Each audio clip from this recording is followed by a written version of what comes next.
1 जनवरी 1967 की वाणी चल रही थी। प्रातः क्लास पहले की मध्याह्न में।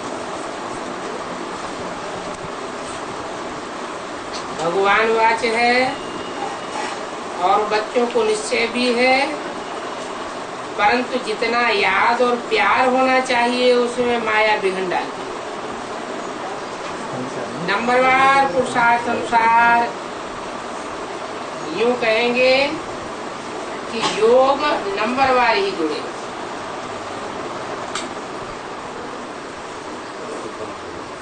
ये अंदर उड़ना लगा रहना चाहिए। हम पहले सतो प्रधान थे, अब फिर से सतो प्रधान हमको बनना है। तुम तपो प्रधान बनते हो, फिर सतो प्रधान बनते हो। सतो प्रधान दुनिया में जाने के लिए सतो प्रधान बनते हो।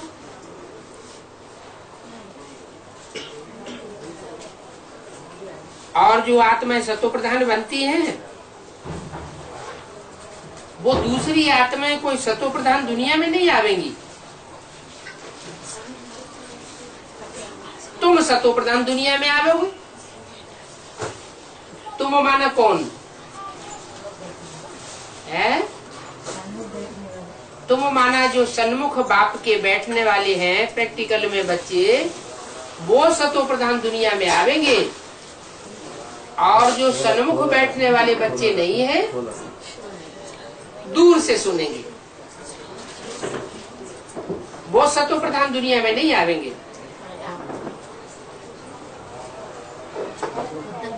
प्योर आत्मा को सतो प्रधान तो कहना पड़े ना। कोई भी नई चीज होती है तो उसको सतो प्रधान कहेंगे। परंतु जो भी नई चीज होती है उनके लिए सदा सतो प्रधान दुनिया नहीं रहती है। तुम जानते हो सतो प्रधान दुनिया में हम सतो प्रधान होंगे। जब दुनिया ही सतो प्रधान होगी तो हम भी सतो प्रधान होंगे। अब जब दुनिया तमो प्रधान होती है तो हम भी तमो प्रधान हो जाते हैं। 1 सेकंड में जीवन मुक्ति, ये अभी का गायन है। कब होगी जीवन मुक्ति? है संगम युग में तो होगी, लेकिन वो 1 सेकंड कब का नुदा हुआ है? ब्रह्मा के लिए कहते हैं ब्रह्मा से विष्णु बनने में 1 सेकंड लगता है। तो ब्रह्मा को पार्ट बजाते बजाते कितने साल हो गए? साकार शरीर से पार्ट बजाया 68, 69, 18 जनवरी तक। उसके बाद आकार शरीर से इतने साल पार्ट बजाया, और कोई न कोई साकार शरीर में प्रवेश करके अर्ध चंद्रमा के रूप में भी पार्ट बजाया। अभी तक वो 1 सेकंड ब्रह्मा का ही नहीं आया क्या? 1 सेकंड में ब्रह्मा सो विष्णु अभी तक नहीं बना। कारण क्या हुआ? संपूर्ण निश्चय नहीं। संपूर्ण निश्चय। ब्रह्मा को संपूर्ण निश्चय नहीं है।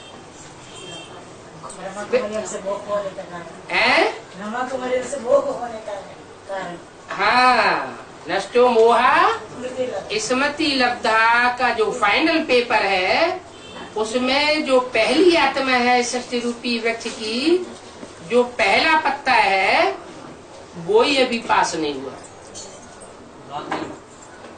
जब तक वो ही नष्टो मोहा न बने, तब तक बाद वाले पत्ते कैसे नष्टो मोहा बन सकते हैं? कोई कहे कि सुप्रीम सोल जिस मुकर्रर रथ में प्रवेश करता है उसको तो बन जाना चाहिए, लेकिन नहीं। फादर सोज सन्स, बाप अपन को पहले प्रत्यक्ष नहीं करेगा, पहले बच्चों को प्रत्यक्ष करता है। तो बच्चों में पहला बच्चा है कृष्ण की सोल, और कृष्ण की सोल में ही अभी तक नहीं बैठा हुआ है कि गीता का भगवान साकार में कौन। गीता का भगवान सतयुग में पैदा होने वाला कृष्ण बच्चा तो नहीं होगा, ये तो ठीक बात है, क्योंकि वहां तो गीता ज्ञान सुनाने की बात ही नहीं। गीता ज्ञान सुनाने की बात कौन सी युग की है?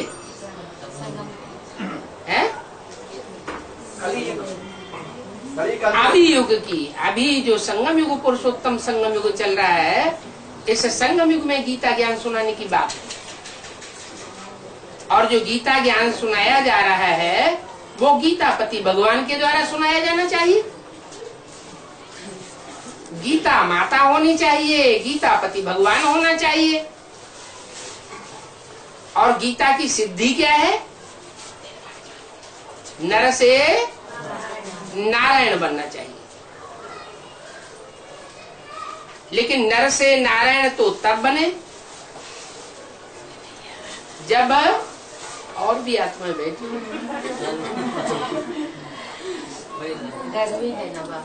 नर से नारायण तो तब बने कि जो सृष्टि का पिता, प्रजापिता नर से नारायण बनने वाला है, वो पहले बच्चों को साथ ले।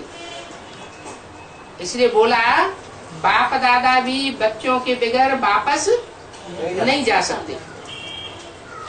न शिव जा सकते हैं और न शिव जिस तन में मुकर्रत में पहले पहले प्रवेश करते हैं वो भी वापस नहीं जा सकते।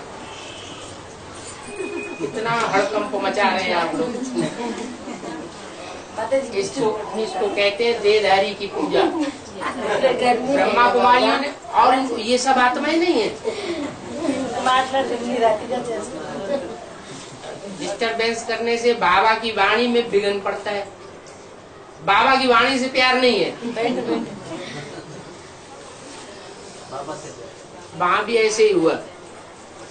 बेसिक नॉलेज में जो ज्ञान सुनाने वाला है सुप्रीम सोल, उस ज्ञान की वाणी को मान नहीं दिया और ब्रह्मा बाबा का चेहरा देखने लगे। ब्रह्मा बाबा के चेहरे मोहरे में बुद्धि जाने लगी। मुखवंशावली ब्राह्मण बनना पसंद हो गया, लेकिन मुखवंशावली नहीं बन सके। क्यों नहीं बन सके? क्योंकि मुख से निकली हुई वाणी की तरफ ध्यान नहीं गया। और यहाँ भी ऐसे ही अगर होता रहे एडवांस पार्टी में, कि जो मुख से निकली हुई वाणी है, जिसे कहते हैं मुरली, मुरली से प्यार माना मुरलीधर से प्यार, और मुरली से प्यार नहीं तो मुरलीधर से प्यार नहीं। तो यहाँ भी अगर ऐसे ही होता रहा कि शिव जिसमें मुकर्रर रूप से प्रवेश करता है, उस रथ से लगाव खूब होता है। माना शिव से लगाव नहीं है, शव से लगाव है। शिव और शव, अगर शिव उसमें प्रवेश न हो तो क्या है? शव है। शिव प्रवेश है तो शिव बाबा है। तो बाबा है ना? हाँ हाँ बाबा है ना? हाँ जी, हाँ जी, बाबा बाबा बाबा तो दुनिया में बहुत होते हैं, लेकिन ये है शिव बाबा। शिव बाबा इसलिए है कि साकार तन में शिव प्रवेश है। तो महिमा सारी किसकी हुई? शिव बाबा की हुई ना। सिर्फ बाबा की महिमा नहीं है, न ब्रह्मा बाबा की महिमा है, और न जिस मुकर्रर रथ में प्रवेश करता है उसकी महिमा है। महिमा मुकर्रर रथ की तब कही जाएगी जब संपूर्ण बन करके नारायण का रूप बनकर संसार के सामने प्रत्यक्ष हो जाए। फिर भले उसे कह दो शिव बाबा, जिसके लिए बोला है सृष्टि पर सदा कायम कोई चीज नहीं है, सदा कायम तो सिर्फ शिव बाबा है। तो शिव बाबा जो संपूर्ण बाप समान स्टेज को प्राप्त कर ले, निराकारी, निरहंकारी, निर्विकारी स्टेज को प्राप्त कर ले और प्राप्त करके अपने कार्य को पूरा कर ले। अभी कार्य पूरा हुआ नहीं है, कब होगा पूरा? जब सब बच्चे संपन्न स्टेज को प्राप्त हो जाए। जो भी बच्चे हैं 84 जन्म लेने वाली आत्माएं, वो सब आत्मिक रूप में स्थित हो जाएं। तब कहेंगे परमात्मा बाप का जो पार्ट है आप समान बनाने का, जैसे बाप आत्मा है सदैव सदा शिव कहा जाता है, वैसे बच्चे भी नंबरवार पुरुषार्थ अनुसार आत्मिक स्थिति में स्थित हो जाए। जब तक पूरी आत्मिक स्थिति नहीं हुई है तब तक किसी से ज्यादा प्यार होगा और किसी से कम प्यार होगा। आत्मा आत्मा भाई भाई की स्टेज नहीं कही जा सकती, और जब आत्मा आत्मा भाई भाई की स्टेज नहीं कही जा सकती तो जो एडवांस नॉलेज है वो एडवांस नॉलेज भी नहीं कही जा सकती। बेसिक नॉलेज में आत्मा आत्मा भाई भाई की स्टेज नहीं है। कौन सी स्टेज? अच्छे से अच्छे पुरुषार्थी की स्टेज है भाई और बहन की।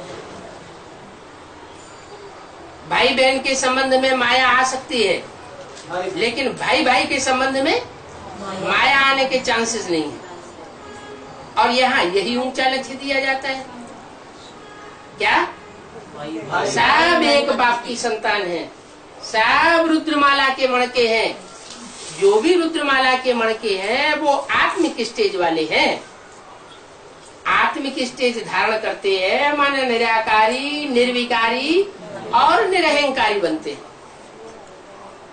बाबा तो उनकी पूजा होती है। हाँ जी।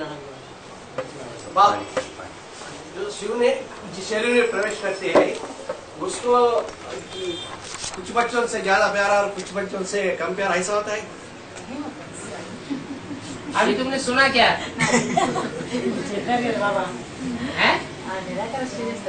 शिव निराकार क्या पार्शलिटी वाला होता है? निराकार नहीं होते बाबा। और कौन? लेकिन जिस शरीर में वो प्रवेश करता है, जिस शाकाहार शरीर में प्रवेश करता है वो 63 जन्म क्या रहा? 63 जन्म राम की आत्मा या कृष्ण की आत्मा कुछ कर सकी? नहीं, कुछ नहीं कर सकी। क्यों? वो भी जवाब बोलते हैं। क्योंकि देहभान में रही। देहभान में रहने के कारण दुनिया का कल्याण नहीं कर सकी। अभी कल्याण करने की निमित्त इसलिए बनती है कि बाप की सोल उनमें प्रवेश करती है। कृष्ण के अंतिम जन्म ब्रह्मा के चोले में शिव ने प्रवेश करके माँ के रूप में सहन शक्ति का पार्ट बजाया या कृष्ण की सोल ने बजाया? शिव ने शिव ने पार्ट बजाया। अगर ब्रह्मा की सोल में ये शक्ति होती तो वो पहले 63 जन्म में भी बजा के दिखा लेता। ऐसे ही राम की सोल हो या कृष्ण की सोल हो या जगदम्बा की सोल हो, कोई भी सोल अपने में परिपूर्ण नहीं है। ये तो शिव की महिमा है कि जब इस सृष्टि पर आता है तो सब आत्माओं को नंबरवार पुरुषार्थ अनुसार देवता बनाता है, जो आत्मिक स्थिति में स्थित होने वाली आत्मा है। ऐसे नहीं कि 500 करोड़ को देवता बना देगा।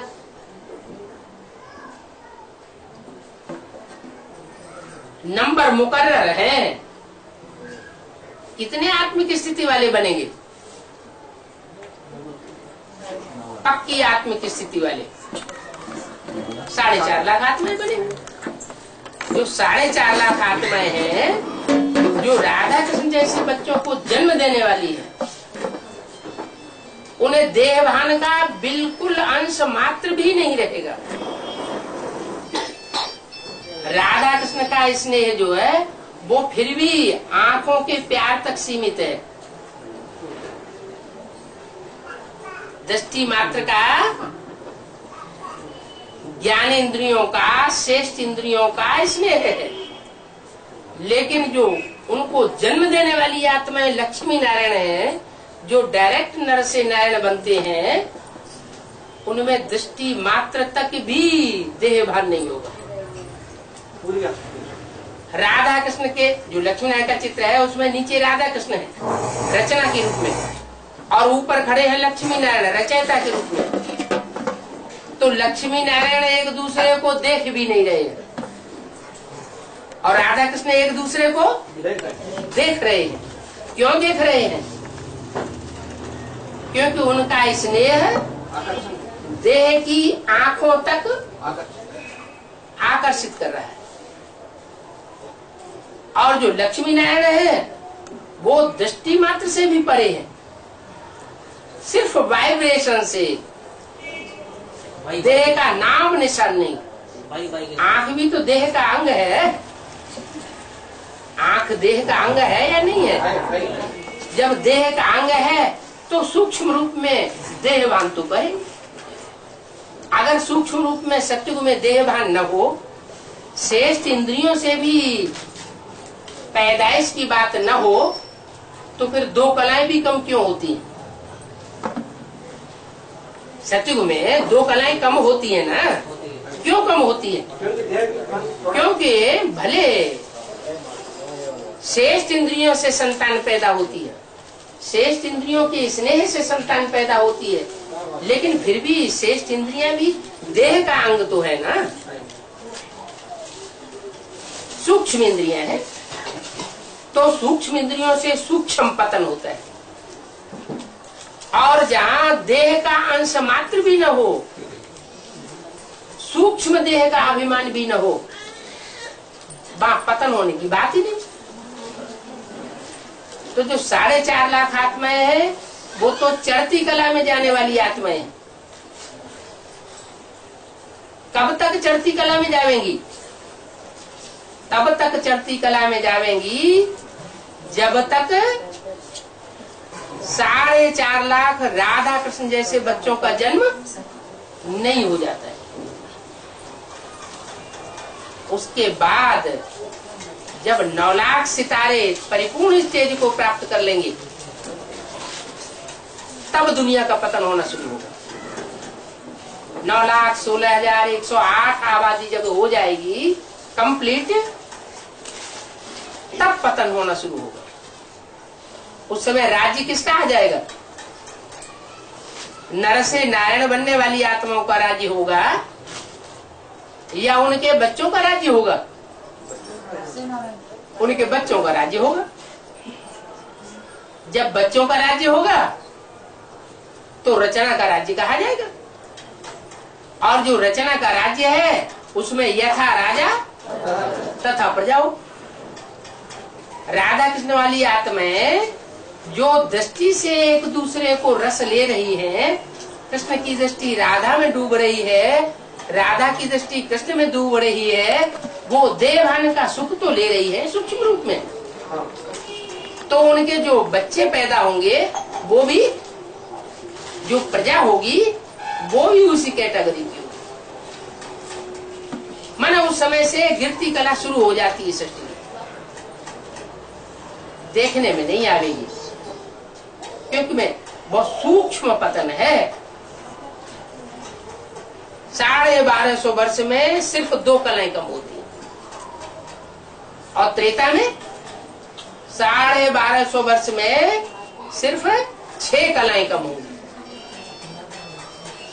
माने टोटल जो स्वर्ग की दुनिया है, सत्युग त्रेता वाली दुनिया है, उसमें 8 कलाएं कम होंगी।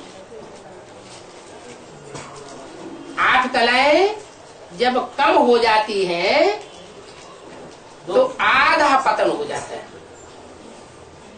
आत्मा का। और जब आधा पतन हो जाता है तो सृष्टि में परिवर्तन आता है। क्या परिवर्तन आता है?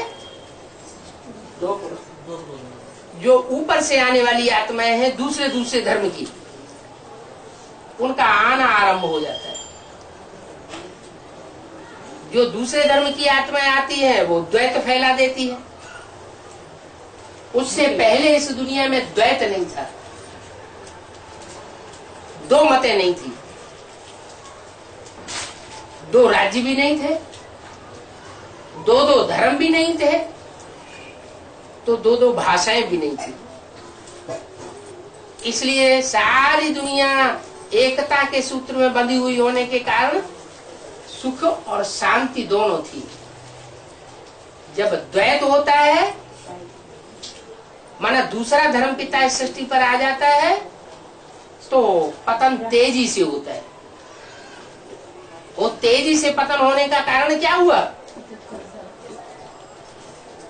कि सतयुग त्रेता में सूक्ष्म इंद्रियों का स्नेह होता है, ज्ञान इंद्रियों का स्नेह होता है, वहां भ्रष्ट इंद्रियों का स्नेह नहीं होता। और द्वापर युग से जैसे ही दूसरे धर्म के धर्म पिता आना शुरू होते हैं, वैसे ही भ्रष्ट इंद्रियों का स्नेह शुरू हो जाता है। और देहभान जो है वो अपने स्तर से नीचे गिर जाता है, यानी ज्ञानेंद्रियों से भी उतर करके कर्मेंद्रियों में उतर जाता है। जब कर्मेंद्रियों में देहभान उतरता है तो व्यभिचार पैदा हो जाता है। व्यभिचार पैदा करने वाला पहला धर्म है संसार में इस्लाम धर्म। जब से इस्लाम आता है तब से दृष्टि दूषित होती है, दृष्टि दूषित होती है तो वृत्ति दूषित होती है, वृत्ति दूषित होती है तो वाचा दूषित होती है, वाचा दूषित होती है तो कर्मेंद्रियां भी दूषित हो जाती है। ये व्यभिचार की दुनिया वैश्यालय की दुनिया कही जाती है। वैश्यालय में और शिवालय में अंतर तो पता है ना। शिवालय में एक शिव की पूजा होती है, सब देवताएं चारों तरफ बैठे हुए हैं, बीच में शिव है। किसको याद कर रहे हैं? एक शिव को याद कर रहे हैं। उसे कहते हैं वैश्या का आलय। आलय माने घर। उसके अपोजिशन में, किसके अपोजिशन में? शिवालय की अपोजिशन। शिवालय में सब एक को याद करते हैं, एक की मान्यता करते हैं। और वैश्यालय में वैश्या को क्या करना पड़ता है? अनेकों को याद करना पड़ता है, अनेकों की चिरौरी करनी पड़ती है, अनेकों को मान्यता देनी पड़ती है, अनेकों की बात माननी पड़ती है। तो उसको कहा जाता है वैश्यालय। अभी बाप आए हैं, जो धर्म गुरुओं ने, धर्म पिताओं ने आकर के इस सृष्टि को वैश्यालय बना दिया, उस वैश्यालय की सृष्टि को फिर से शिवालय बनाने आए। तो जो फिर से शिवालय सृष्टि बन रही है, उस शिवालय बनने वाली सृष्टि में हमें क्या करना है? शिव को याद किस लिए करना है? शिवालय बनाने के लिए शिव को याद करना है। जैसे को याद करेंगे वैसे ही हमारे वाइब्रेशन बनेंगे, हमारी बुद्धि भी वैसी ही बनेगी। वैश्या के संग रहेंगे, वैश्या को याद करेंगे तो हमारी बुद्धि में भी वैश्यावृत्ति घुस जाएगी। जैसा संग वैसा रंग। दुनिया में एक भी अब ऐसा नहीं है जिसके वाइब्रेशन में व्यभिचार न घुस गया हो, जिसकी दृष्टि व्यभिचारी न बन गई हो अभी तक, जिसकी वाचा में व्यभिचार न आ गया हो। सारी दुनिया पतित है। इस पतित दुनिया में एक भी पावन नहीं, सब पतित है। तो पतितों की दुनिया में जब सब पतित होते हैं तो ऐसी सृष्टि को पावन बनाने के लिए सदाशिव इस सृष्टि पर आता है। और सदाशिव जो है वो पहले एक को पावन बनावेगा या अनेकों को पावन बनावेगा? पहले एक को पावन बनावेगा। एक के पतित बनने से सब पतित बन जाते हैं, एक के पावन बनने से सब पावन बन जाते। वो एक कौन तेरे भाग सर्वे की भला बाप, है? तेरे भाग सर्वे की भला जो हाँ, चढ़ती कला तेरे बहाने सर्व का भला। अगर हमारी चढ़ती कला होगी तो उसकी निशानी क्या होगी?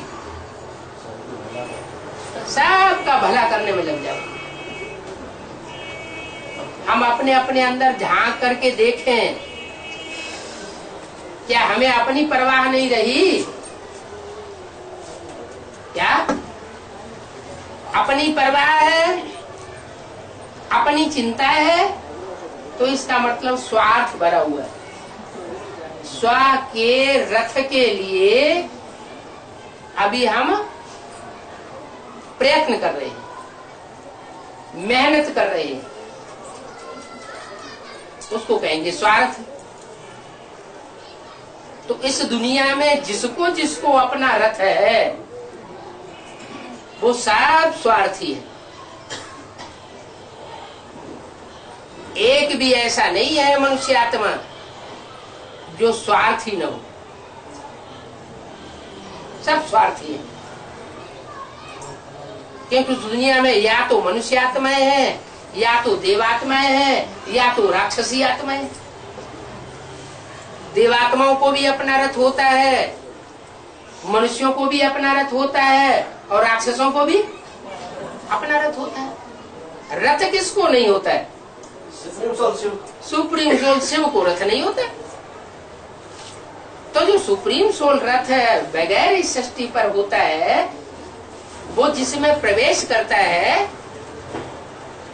उसमें आकर के कहता है कि बच्चे ये स्लोगन है कि फादर सोज सन्स और सन सोज फादर। तो कौन सा काम पहले होगा? फादर सोज सन्स, क्योंकि फादर है सर्वशक्तिवान और बच्चे नंबरवार शक्तिवान है। तो कौन पहले किसको प्रत्यक्ष करेगा? बाप बच्चों को प्रत्यक्ष करेगा। तो सृष्टि का बाप है प्रजापिता, और उसमें शिव आता है। तो शिव आकर को प्रजापिता को आप समान बनाएगा ना पहले। जब आप समान बनाएगा तो प्रजापिता भी निराकारी स्टेज वाला क्या बनेगा? निराकारी स्टेज वाला। और बाप सुप्रीम सोल शिव तो है ही निराकारी स्टेज वाला। तो जो बाप समान प्रजापिता है वो पहले अपने को प्रत्यक्ष करेगा या अपने बच्चे को प्रत्यक्ष करेगा? इस सृष्टि में जो होने वाला पहला पत्ता है पहले उस आत्मा को प्रत्यक्ष करेगा।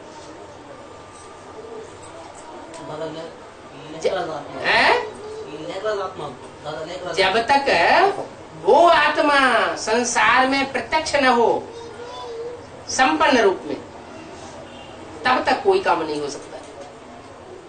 इसलिए कृष्ण की सोल को मस्तक में, भले अधूरा चंद्रमा है, मस्तक में बैठाया हुआ है। क्या मस्तक में बैठाया हुआ है? माना बहुत मान है, बहुत आस है कि एक के पावन बनने से सब पावन बन जाएंगे। गंगा को भी मस्तक में बैठाया बाप। गंगा को बिठाया है, लेकिन गंगा भी तो अंत में प्रत्यक्ष होगी। गंगा आदि में प्रत्यक्ष होती है या अंत में प्रत्यक्ष होती है या मध्य में? अंत में प्रत्यक्ष होती है। गंगा फिर भी गंगा है। गंगा में ये नहीं कहेंगे कि शिव ने प्रवेश कर लिया। जो गंगा है उसमें कोई कह नहीं सकता कि शिव ने प्रवेश किया। गंगा तो फिर भी नदी है। जैसे जड़ नदियां होती हैं पानी की, वैसे चैतन्य ज्ञान की गंगा है कोई, यह ज्ञान गंगाएं हैं। लेकिन गंगाओं में और परमात्मा पार्ट में बहुत अंतर है। गंगा जो कुछ भी बोलेगी वो नया नया ज्ञान सुनाएगी या सुना हुआ पुराना ज्ञान सुनाएगी? पुराना ज्ञान सुनाएगी। माने मंथन किया हुआ मक्खन नहीं निकलेगा। और शिव आकर के जो कुछ सुनाते हैं वो सब नया सुनाते हैं। नए ज्ञान से नई सृष्टि रची जाती है और पुराने ज्ञान से पुरानी सृष्टि रची। हाँ, गंगा के लिए इतना है, अगर बाप के कनेक्शन में है तो गंगा भी पतित पावनी बन सकती है। नदियों का कनेक्शन अगर सागर से नहीं है तो नदी भी क्या बन जाती है? नाला बन जाती है। सागर से कनेक्शन है तो नदी जो है वो स्वर्ग की दुनिया स्थापन करने वाली बन जाती है। नदियां तो हैं, लेकिन उन नदियों का कनेक्शन किससे है?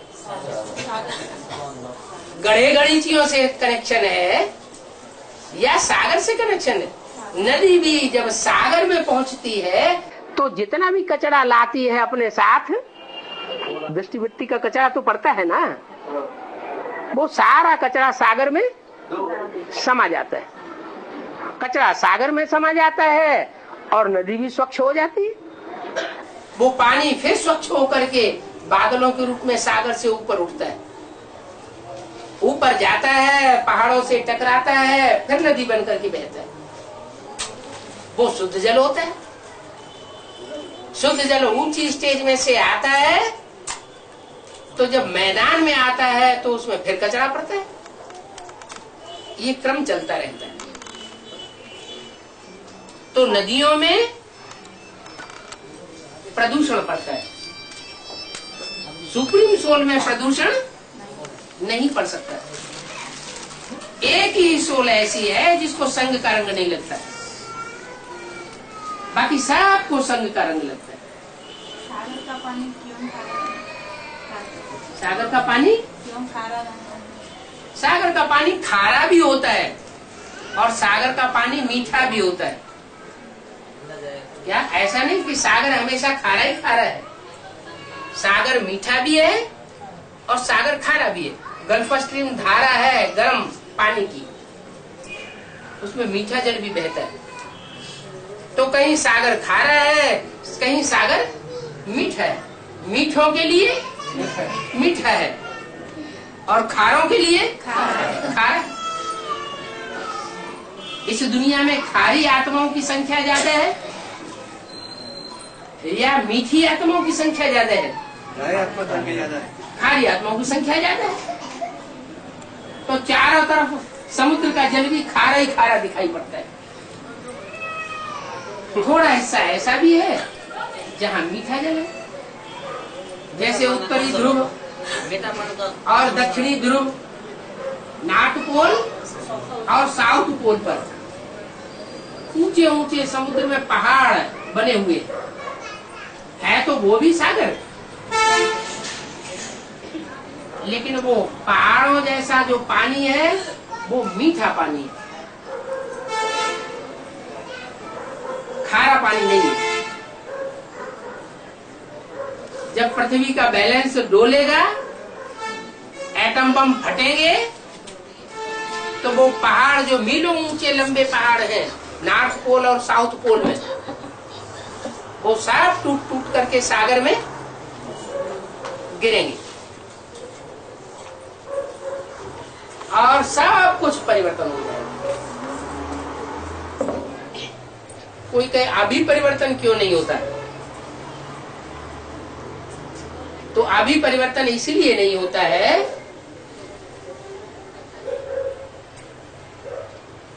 कि सीधी उंगली से घी निकलता है या टेढ़ी उंगली से घी निकलता है? टेढ़ी उंगली से घी निकलता है। सीधी उंगली जब तक रखेंगे उसमें घी बाहर नहीं आएगा। तो ऐसे ही परमपिता परमात्मा सुप्रीम सोल जब तक प्यार भरा पार्ट बजा रहा है तब तक बच्चे सुधरने वाले नहीं है। और जैसे ही कड़क रूप पकड़ेगा तो परिवर्तन होना आरंभ हो जाएगा। मन सदगुरु की पाठ बाबा। सदगुरु सख्त स्वभाव का होता है। बाप, माँ और टीचर ये उतना सख्त नहीं होते। टीचर का लगाव होता है स्टूडेंट में, माँ का लगाव होता है सब प्रकार के बच्चों में, चाहे खराब से खराब बच्चा क्यों न हो, दुष्ट से दुष्ट बच्चा क्यों न हो, उसको भी माँ अपनी गोद में रखना चाहेगी, दूर नहीं करना चाहेगी।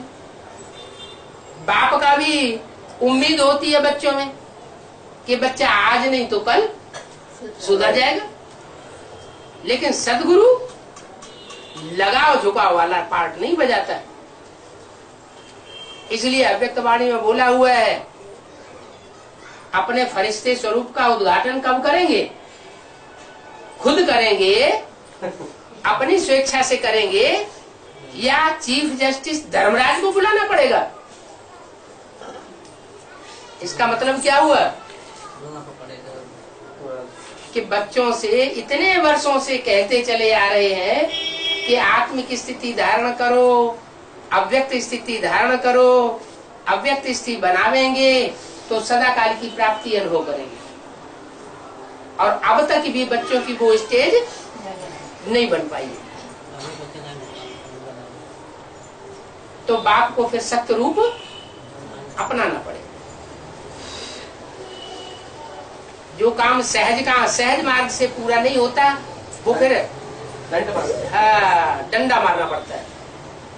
क्योंकि सारी दुनिया क्या बन गई? नियम तो बता दिया। क्या नियम बता दिया? देवताएं इशारे से समझते हैं, मनुष्य बार बार कहने से समझते हैं, और राक्षस बार बार कहने से भी नहीं समझते। तो आज सारी दुनिया में सब क्या बन गए? राक्षस बन गए। राक्षसी दुनिया, और राक्षसी दुनिया में राक्षसों के संग में रहते रहते देवात्माएं भी राक्षस बन गई। तो ऐसों को परिवर्तन करने के लिए परमात्मा बाप को फिर सत्य रूप पकड़ना पड़ता है। तो 108 को भी वो सदगुरु की पाठ 108 को भी वो सिर्फ 8 ही ऐसे हैं जो सजाएं नहीं खाते, बाकी सब सजाएं खाते हैं। भले 108 में 100 जो है वो राजाएं तो बनेंगे, लेकिन वो सब सजा खाने वाले राजाएं होंगे। बिना सजा खाए राजा नहीं बनेंगे, अपने पाप कर्मों को पूरा भस्म नहीं कर पाएंगे।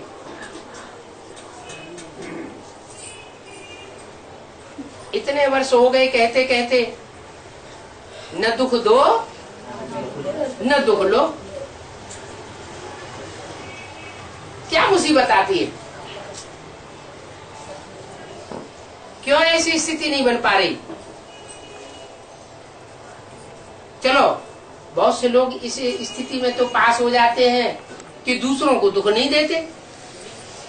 ब्रह्मा जी से दूसरों को दुख देते नहीं हैं, ऐसा प्रयास करते हैं, ऐसा पुरुषार्थ करते हैं कि दूसरों को दुख नहीं देंगे, लेकिन दूसरों से दुख ले लेते हैं।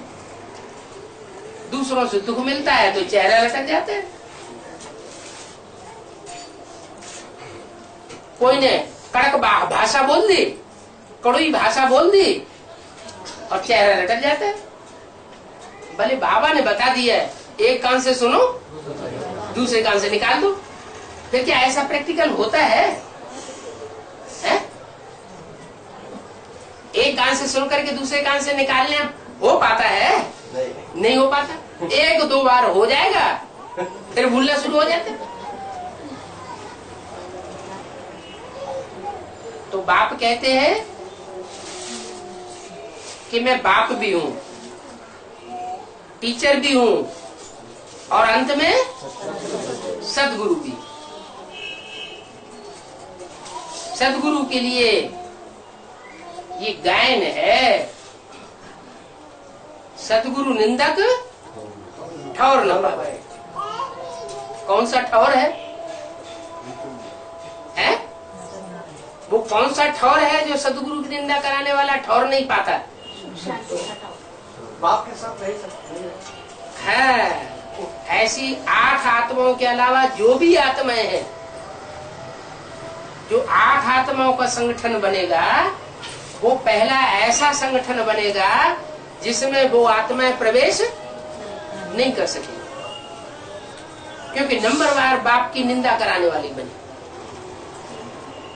और जितनी ही निंदा कराने वाली बनेंगी थोड़ा दूर हो गया। उतना ही दूर हो जाएंगे। तो उनको टाइम लगेगा संपन्न बनने में, पाप ही करती रहेंगी।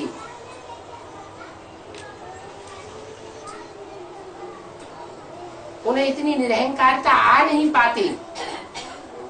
इतना निरहंकारीपन आना चाहिए कि हम तो तमो प्रधान आत्मा है। तमो प्रधान आत्मा सेवा का कोई काम नहीं कर सकती। तमो प्रधान आत्मा को अपनी ही लगी रहती है तामसी बत्ती। वो सेवा करने की बजाय डिससर्विस ही करेगी। सेवा फिर कौन करता है? शिव बाबा ही सबके दर्शन है। शिव बाबा बाप के साथ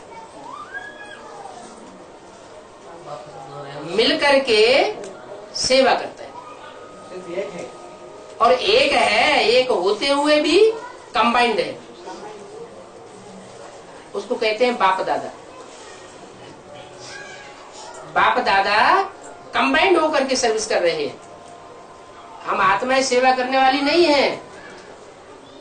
अहंकार जब तक खत्म नहीं होता है तब तक वो हमको अहंकार तंग करता है। बजाय हम दूसरों को सुख देने के दुखी हो जाते हैं। अभी तो अव्यक्तवाणी में कितनी बार बोला है, कुछ नहीं करना है। क्या करना है? दुआएं दो और दुआएं लो। लेकिन अंदर जो ईर्ष्या द्वेष भरा हुआ है वो दुआएं देने और दुआएं लेने की स्टेज धारण करने देता है? नहीं धारण हो पाती। कहीं न कहीं मन के अंदर जो नजदीकी लोग हैं उन्हीं के प्रति ईर्ष्या द्वेष आता रहता है। तो आखिर ये कब खत्म होगा? जब डंका बजेगा तो सब अलर्ट हो जाएंगे।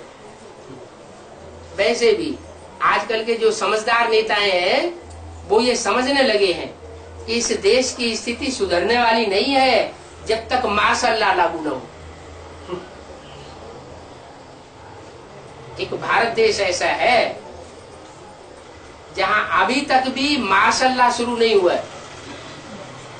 मिलिट्री शासन नहीं हुआ। इमरजेंसी हुई लेकिन मिलिट्री शासन नहीं हुआ। पाकिस्तान में बार बार मिलिट्री शासन होता है। उनका जो धर्म ग्रंथ है कुरान शरीफ, उसमें मिलिट्री की तरह ऑर्डर दिए हुए। ज्ञान की कोई चीज ही नहीं कुरान में। और भारत देश बिल्कुल उसके अपोजिट है। लेकिन यहाँ सुधार भी तब तक नहीं हो सकता जब तक यहाँ मिलिट्री शासन न हो। वो समझते हैं कि जो जिस्मानी मिलिट्री है वो मिलिट्री शासन होने से ये भारत देश सुधर जाएगा। अरे जिस्मानी मिलिट्री के द्वारा भारत देश सुधरने की बात नहीं है। ये तो बाप रूहानी बाप आते हैं जो रूहानी मिलिट्री तैयार करते हैं। उसमें रूहानी मिलिट्री के द्वारा सुधार होगा। रूहानियत में टिकने वाली आत्माओं का जो संगठन है वो संगठन ही संसार का कल्याण करेगा। पहले छोटा रूप होगा जिसके लिए बोला हुआ है एक भी पावरफुल संगठन तैयार होने पर एक दूसरे ग्रुप को खींचते हुए अंत में 108 की माला का संगठन एक हो जाएगा। तो इसका मतलब क्या हुआ कि 108 की माला का संगठन वो तो बाद में बनेगा, लेकिन उससे पहले छोटे छोटे ग्रुप बने हुए होंगे। कितने ग्रुप होंगे? 12 के 9 ग्रुप स्पष्ट नजर आवेंगे। नास्तिकों का तो कोई ग्रुप ही नहीं होता है। तो जो 9 संगठन है, उन 9 संगठन के जो मुखिया हैं वो अपन अपन को भगवान कहेंगे। एक भगवान नहीं होगा, भगवान के अनेकों रूप हो जाएंगे। तय करना मुश्किल हो जाएगा आखिर भगवान कौन है। आर्य समाजी अपन को कहेंगे हम भगवान। हर धर्म का मुखिया अपने को परमात्मा का मुकर्रर रथ घोषित करेगा।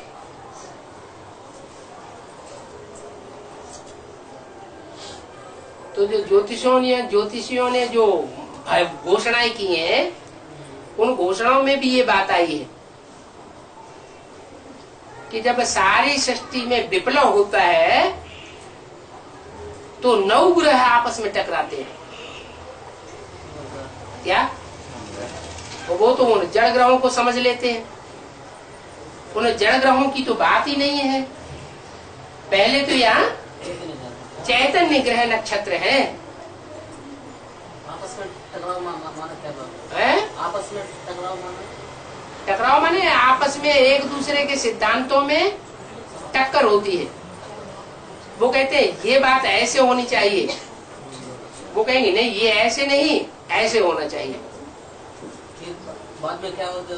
बाद में यही होगा कि जो ज्यादा मजबूत और ज्यादा वजनी होगा, ज्यादा पावरफुल होगा, वो बचेगा और सब नष्ट भ्रष्ट हो जाएंगे। 9 ग्रहों में सबसे भारी और सबसे बड़ा ग्रह कौन सा है? बृहस्पति। उसका नाम ही क्या है? बृहस्पति। बड़े से बड़ा पति, बृहस्पति। शास्त्रों में उसको प्रजापिता कह दिए।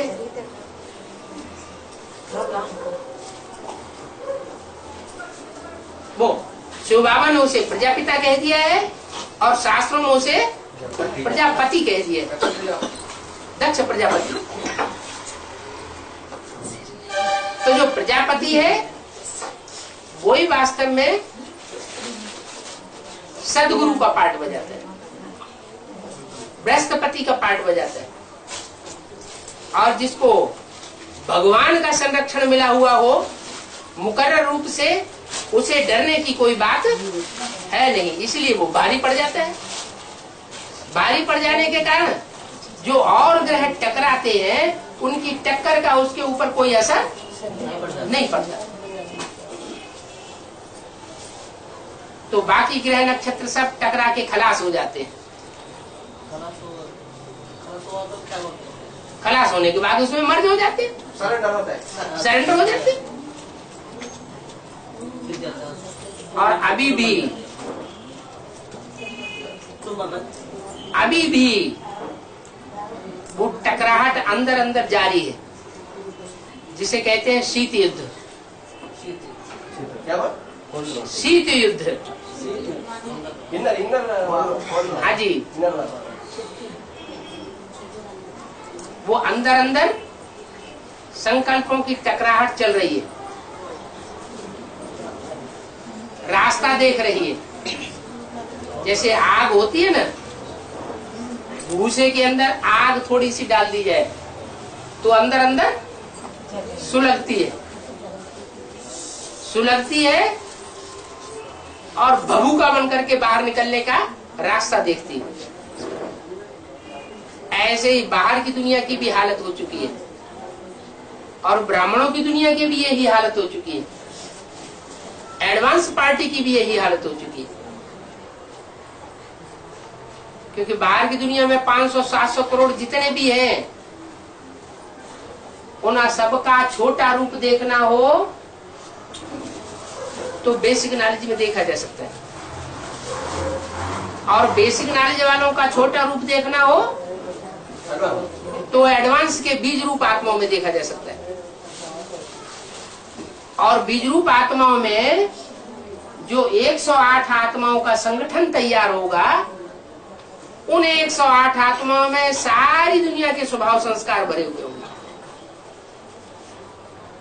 इसलिए बोला है वाणी में, एक एक सितारे में अपनी अपनी दुनिया समाई हुई है।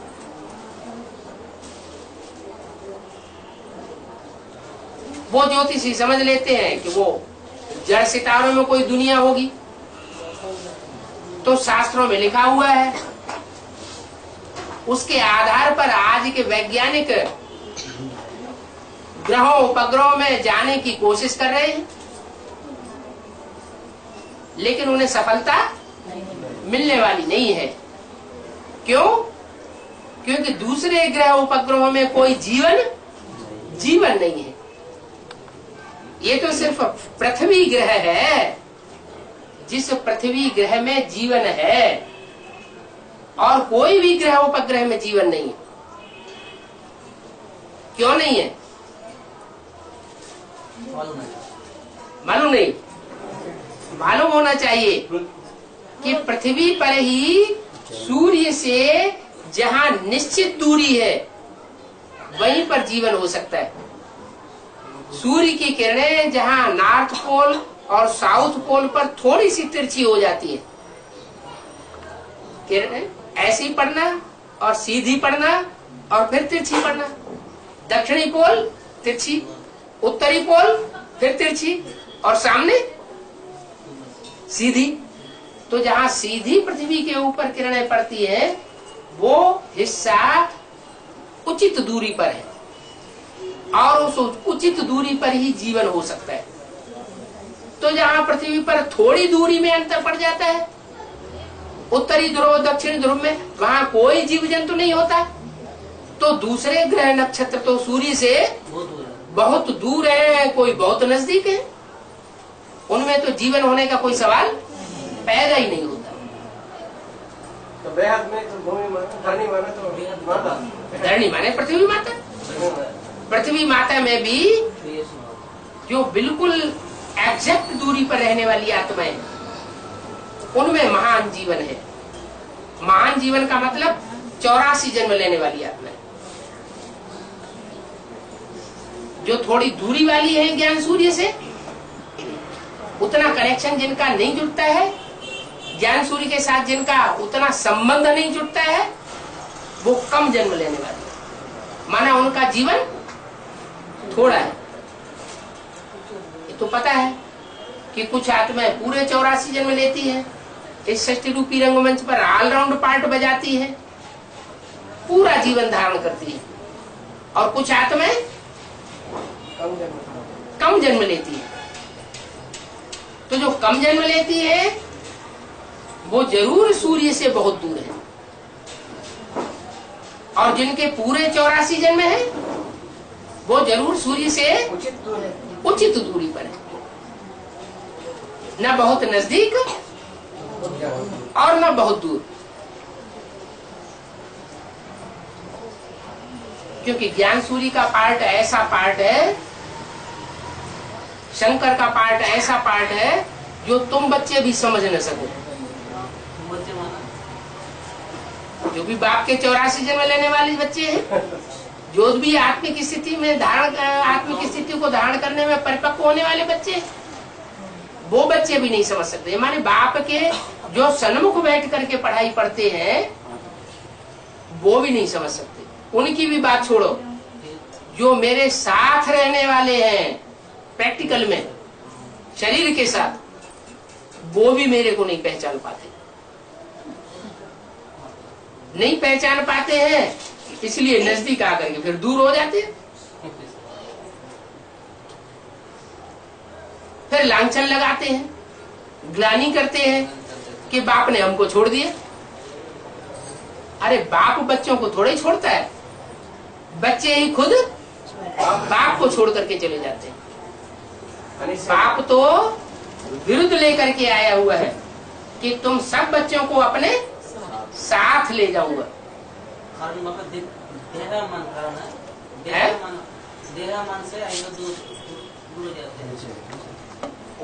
दूसरे धर्मों का जो छिलका चढ़ा हुआ है देह अभिमान का, वो उनको पूरा निश्चय नहीं बैठने देता। निश्चय अनिश्चय का चक्र तो चलता है ना।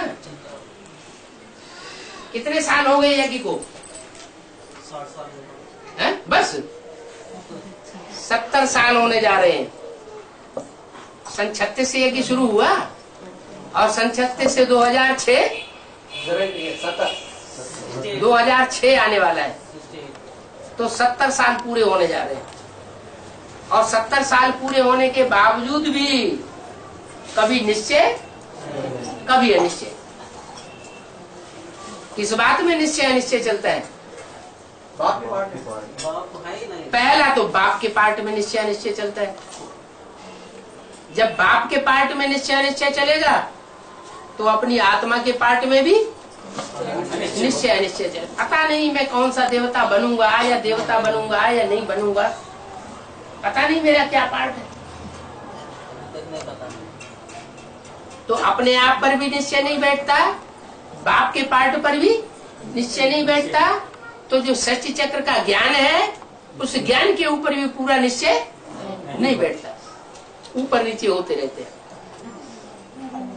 अप और डाउन, ये एक रस स्थिति नहीं बनती, अप डाउन में आते रहते हैं। अप डाउन में लाता कौन है? माया। माया क्या होती है? माया माने मायावी पुरुष, मायावी स्त्री का रूप। कोई न कोई पुरुष, कोई न कोई स्त्री ऐसे हमारे संसर्ग संपर्क में आती है कि हमारी बुद्धि को हिला देते हैं, ये नहीं हुआ। मतित भ्रम पैदा हो जाता है। देहधारी गुरु। देहधारी गुरु उनमें अव्वल नंबर, अव्वल नंबर। लेकिन उसके साथ साथ और भी संगी साथी है 63 जन्मों के, जो 63 जन्मों में हमने संगी साथी बनाए हैं और बाप को छोड़ा है, बाप से दूर हुए और दूसरी आत्माओं को क्या किया? संगी साथी बना लिया। तो जो भी दूसरी आत्माओं को संगी साथी बनाया वो नीचे गिराने के पहले भी निमित्त बनी थी 63 जन्मों में, और अभी शूटिंग पीरियड में भी जरूर बने। वो हिसाब किताब लेने आ जाती है। मायावी रावण के रूप में आकर के कहते हैं कहाँ जा रहे हो, पहले हमारा हिसाब तो पूरा कर दो। तो बुद्धि वहां लटक पड़ती। जो श्रूढ़ बुद्धि है वो उन सबसे बुद्धि को हटाते हुए, भले वो कर्जा लेने के बार बार आते हैं कि हमारा हिसाब पूरा करो, बाद में करेंगे। वो कहते हैं हाँ करेंगे, बाद में करेंगे, अभी करते हैं, और अपना बाबा की याद में लग जाते हैं। बाकी जो इतनी गहराई तक ज्ञान को नहीं जानते हैं वो फिर उसमें उलझ जाते हैं। अज्ञानता के कारण उलझना होता है। जिसमें बाप का पूरा ज्ञान है वो कहीं इधर उधर उलझेगा नहीं। ज्ञान जो है वो जानकारी को कहा जाता है। जानकारी किसकी? बाप के। सत्य की। सत्य बाप है ना? बाप सत्य है, सारी दुनिया झूठी है और एक सत्य है। तो जो एक सत्य है उसकी पहचान भी होनी चाहिए। ऐसे नहीं बिंदी सत्य है, बिंदी के सत्य और असत्य होने से कुछ बनता बिगड़ता नहीं है। वो बिंदी जिस मुकर्रर रथ के द्वारा सत्य पार्ट बजा रही है उस मुकर्रर रथ को पहचानना और पहचान करके उसकी मत पर चलना। जीवन की डोर उस एक के हाथों में सौंपना। ये जीवन रूपी नैया इसके हाथ में डाल का खिवैया एक को बनाना। अगर औरों के पंजे में फंस जाते हैं तो जीवन रूपी नैया हिलेगी डुलेगी जरूर। अभी बाप कहते हैं बच्चे तुम 63 जन्म कितने लोढ़े खाए इन गुरुओं के चक्कर में। मनुष्य मत पर चलकर, मन मत पर चलकर कितनी दुर्गति हुई। अभी मैं डायरेक्ट आया हुआ हूं तो मेरी मत पर नहीं चलेंगे। कहते कहते कितने साल हो गए? 70 साल हो गए। और अभी भी या तो मनमत अपनाए लेते हैं या तो मनुष्य मत अपनाए लेते हैं। एक को न पहचान पाते हैं और न एक की मत पर चल पाते हैं। खाली पता है ना, फिर बच्चे का ऐसे हो जाते बाबा है खाली पता अभी तक न बने है ना, इसलिए बच्चे को ऐसा है ना, खाली पता है ना, पहली पत्ता जो है वो अभी तक वैसा नहीं बना है, वो ऐसा बोल रहे हैं। वो पहला पत्ते के ऊपर तो सारा ही पदार्थ चल रहा है। वो पहला पत्ता सबसे जास्ती निश्चय में आता है। ज्यादा जो सबसे जास्ती निश्चय में आता है, उसका अगर सुधार हो जाए, उसकी बुद्धि में बैठ जाए कि गीता का भगवान शिव नहीं है, वो गीता का भगवान कृष्ण नहीं है, गीता का भगवान शिव शंकर भोलेनाथ है, इतनी बात बुद्धि में नहीं बैठती। तो जब उसकी बुद्धि में नहीं बैठती तो तथाकथित प्रजापिता ब्रह्मा कुमार कुमारी जो कहलाए जाते हैं उनकी बुद्धि में भी नहीं बैठती, और जो ब्रह्मा कुमार कुमारी कहे जाते हैं उनकी बुद्धि में भी बैठने का सवाल ही नहीं। क्योंकि बीज रूप आत्माओं की बुद्धि में पहले बैठे तो आधार मूर्तियों की बुद्धि में बैठे, जब आधार मूर्तियों की बुद्धि में बैठे तो दुनिया की 500 करोड़ मनुष्य आत्मा उनकी बुद्धि में भी बैठे। द्वापर युग के आदि में जब शास्त्र लिखे गए थे और जिस समय गीता तैयार हुई थी मनुष्यों के द्वारा लिखी हुई, उस समय गीता में कृष्ण का नाम नहीं था। भगवान कृष्ण का नाम, जो कृष्ण के फॉलोअर्स हैं, कृष्ण के भगत हैं, उन भक्तों ने कृष्ण का नाम बाद में ऐड कर दिया। बलियों में ऐसा बना है। कृष्ण भगवान वाच डाल दिया। 76 बाद ये तो बाहर की दुनिया की बात हुई। इस बात को जो विदेशी विद्वान हुए हैं उन्होंने अपने शास्त्रों में लिख भी दिया है, अपनी रिसर्च ग्रंथों में लिख दिया है कि श्रीमद् भगवत गीता पहले निराकारवादी रचना थी, बाद में इसमें कृष्ण का नाम डाला गया। फॉरेन वाले जो विद्वान हुए हैं उन्होंने लिख दिया, बहुत बुद्धिमान होते हैं। उन्होंने सच्चाई को पहचान लिया। वो भगवान को भी पहचान लेते हैं, बेहद को बातें होती है, भगवान को पहचानते हैं तो भगवान को पहले प्रत्यक्ष करते हैं। तो यहाँ भी ऐसे ही शूटिंग होगी। जो बाप के डबल विदेशी बच्चे हैं, डबल विदेशी, वो डबल विदेशी बच्चे बाप को पहले पहचान करके गीता का भगवान कौन है उसका फैसला कर लेते हैं, और उस फैसले को ब्राह्मणों की दुनिया में फैलाते हैं कि गीता का भगवान दादा लेखराज कृष्ण की सोल उर्फ ब्रह्मा बाबा नहीं, वो साकार में गीता का भगवान नहीं है। गीता का भगवान तो वास्तव में निराकारी स्टेज को पकड़ने वाला शिव शंकर भोलेनाथ है। गीता में ढेर सारे ऐसे श्लोक आए हुए हैं मनुष्यों की लिखी हुई गीता में, जिससे ये साबित होता है कि गीता निराकारवादी रचना थी। जितने भी धर्म पिताएं आए हैं, जो भी धर्म पिताएं आए, उन सब ने जो धर्म स्थापन किए हैं उनमें एक भी धर्म पिता ऐसा नहीं जो निराकारी स्टेज वाला ना हो। महात्मा बुद्ध के चेहरे को ध्यान से देखो, उनके चेहरे को देखने से ही निराकारी स्टेज झलकती है। क्राइस्ट के चेहरे को ध्यान से देखिए, चेहरा देखने से ही मालूम पड़ता है कि उनकी आत्मा इस दुनिया में नहीं है, जैसे कि निराकारी लोक में सुप्रीम अबोर्ड में रखी हुई है। ऐसे ही शंकराचार्य, ऐसे ही गुरु नानक, उनके चेहरे ही बता रहे हैं कि निराकारी स्टेज वाले हैं। सभी धर्म पिता निराकारी स्टेज वाले होते हैं। निराकारी स्टेज माने बीज, बीज माना बाप, बाप का काम क्या होता है? बीज डाल। बीज डालना बाप का काम होता है, तब सृष्टि पैदा होती है।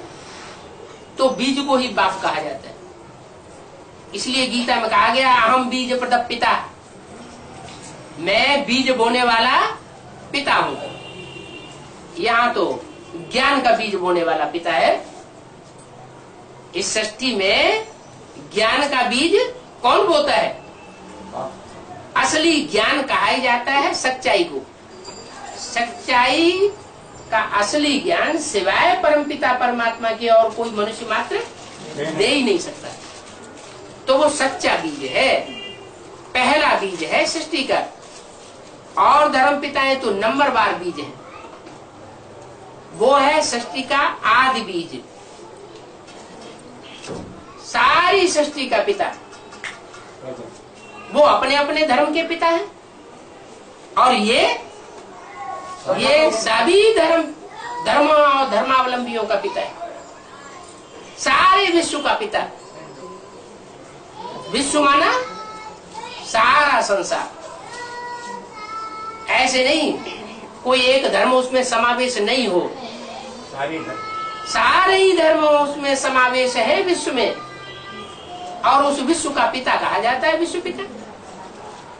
तो वो विश्व पिता अब इस सृष्टि पर आकर के बच्चों को अलर्ट करता है कि बच्चे अब लास्ट टाइम है। क्या लास्ट टाइम?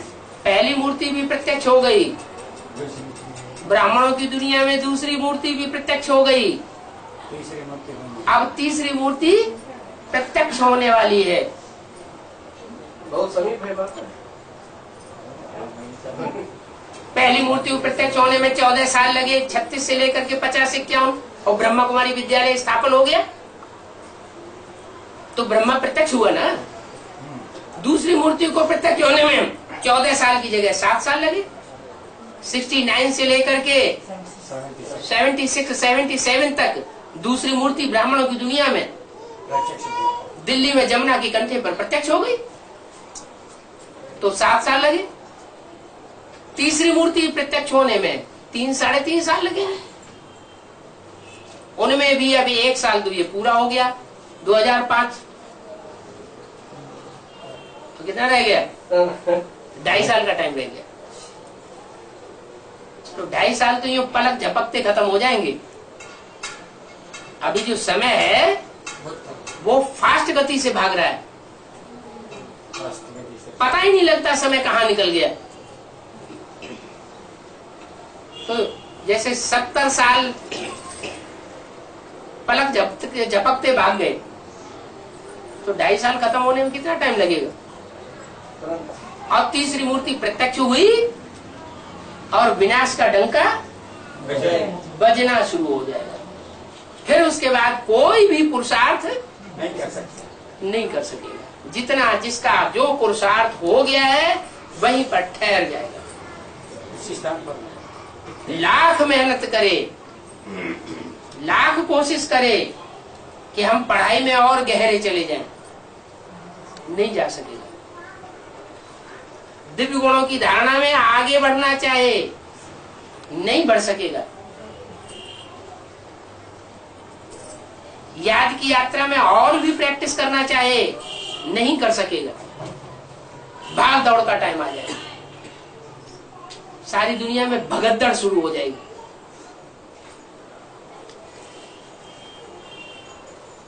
पढ़ाई का टाइम शांति में होता है या अशांति में होता है? शांति में होता है।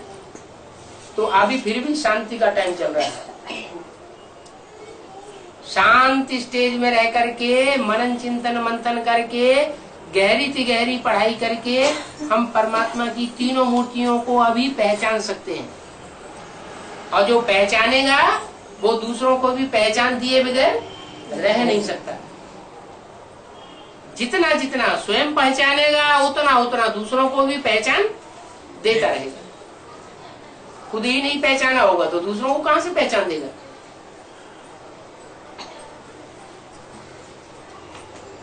ओम शांति।